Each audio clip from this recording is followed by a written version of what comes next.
नाजरीन, सबसे पहले हमारे चैनल को सब्सक्राइब कीजिए और साथ में मौजूद बेल आइकॉन को दबाकर नई अपडेट्स को ऑन कर लीजिए। अस्सलाम वालेकुम सामाइन गिरामी, आज जो वीडियो लेकर आपकी खिदमत में हाज़िर हुई हूँ, उस वीडियो में हम आपको बताएंगे कि आप सल्लल्लाहु अलैहि वसल्लम ने किसी भी चीज़ पर लानत भेजने के बारे में क्या इरशाद फरमाया है।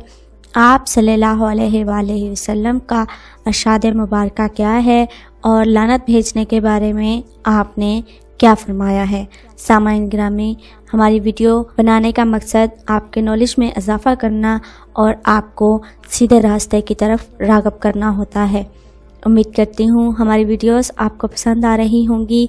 अगर आपको हमारी वीडियो पसंद आ रही हों तो इसे लाइक, शेयर और कमेंट ज़रूर कीजिएगा और हमें कमेंट करके आगाह भी करते रहें कि हमारी वीडियो आपको कैसी लग रही हैं और आप हमें क्या सजेशन देते हैं कि आपको किस बारे में नॉलेज चाहिए या किस बारे में आप वीडियो देखना चाहते हैं, तो हमें कमेंट के ज़रिए आगाह ज़रूर कीजिएगा। आते हैं हमारी आज की वीडियो की तरफ, जिसमें आप सल्लल्लाहु अलैहि वसल्लम का इरशाद मुबारक आपसे शेयर करने जा रही हूँ। हज़रत इब्ने अब्बास रज़ी अल्लाह ताला अन्हुमा फरमाते हैं कि एक शख्स ने नबी करीम सल्लल्लाहु अलैहि वसल्लम के सामने हवा यानी आंधी पर लानत भेजी तो आप सल्लल्लाहु अलैहि वसल्लम ने इरशाद फरमाया, हवा पर लानत ना भेजो क्योंकि ये अल्लाह के हुक्म की पाबंद है, और जो शख्स किसी ऐसी चीज़ पर लानत भेजे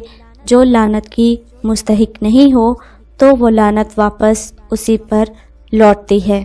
तो सामाइन गिरामी, लानत किस तरह वापस पलटकर हमारी तरफ आती है, यकीनन आपको पता चल चुका होगा।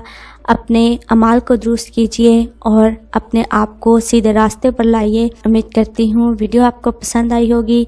अगर पसंद आई हो तो लाइक, शेयर के साथ साथ कमेंट करके आगाह ज़रूर कीजिएगा।